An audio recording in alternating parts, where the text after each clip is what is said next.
തിരുവനന്തപുരത്തിൻ്റെ മുഖമുദ്രയാണ് ശംഖുമുഖം തീരം. ഈ ശംഖുമുഖം തീരം കടലെടുത്ത് നശിക്കാൻ തുടങ്ങിയിട്ട് കാലങ്ങളായി. വരുന്ന 4-ാം തീയതി നാവികദിനത്തോടനുബന്ധിച്ചുള്ള അഭ്യാസ പ്രകടനങ്ങൾക്ക് വേണ്ടി ഈ തീരത്തിൻ്റെ 150 മീറ്ററോളം ദൂരം ഇപ്പോൾ പുനർനിർമ്മിച്ചിരിക്കുകയാണ്. ഈ ഭാഗത്ത് നിന്നായിരിക്കും വിശിഷ്ടാതിഥികളും മറ്റും ഈ നാവികസേനയുടെയും ഒപ്പം വ്യോമസേനയുടെയും അടക്കമുള്ള അഭ്യാസ പ്രകടനങ്ങൾ കാണുക. 200 മീറ്റർ ദൂരത്തിലുള്ള തീരത്തിൽ നിശ്ചിത ആഴത്തിൽ മണൽ നീക്കി ആ ഭാഗങ്ങളിൽ വലുപ്പമുള്ള കല്ലുകൾ നിരത്തിയും കോൺക്രീറ്റ് ചെയ്ത് ബലപ്പെടുത്തിയും ഇതിനു മുകളിലായി നീക്കിവെച്ച മണൽ നിരത്തിയുമാണ് കൃത്രിമ തീരം നിർമ്മിച്ചത്. സേനാ മേധാവികൾ ഉൾപ്പെടെയുള്ളവർക്ക് അതത് സുരക്ഷാ വാഹനങ്ങളിൽ പവലിയനിലേക്ക് എത്താനുള്ള തരത്തിലാണ് തീരമൊരുക്കിയിരിക്കുന്നത്.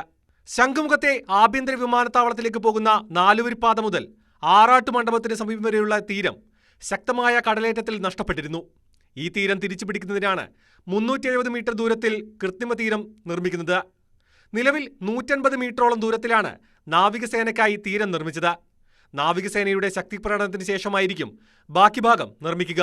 സേനയുടെ ആയുധക്കരുത്തിന്റെയും പ്രതിരോധശേഷിയുടെയും കാഴ്ചവരുന്നൊരുക്കുന്ന അഭ്യാസ പ്രകടനങ്ങൾക്ക് ശംഖുമുഖം വേദിയാകും.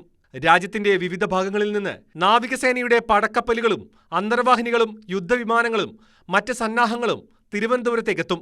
ഇത് കാണാൻ വിശാലമായ പവലിയനും സ്ഥാപിച്ചിട്ടുണ്ട്. ആഘോഷത്തിന് സൗകര്യമൊരുക്കാൻ 14 കോടി രൂപ അടിയന്തര സാഹചര്യത്തിൽ അനുവദിച്ചിരുന്നു. ന്യൂസ് 18 തിരുവനന്തപുരം.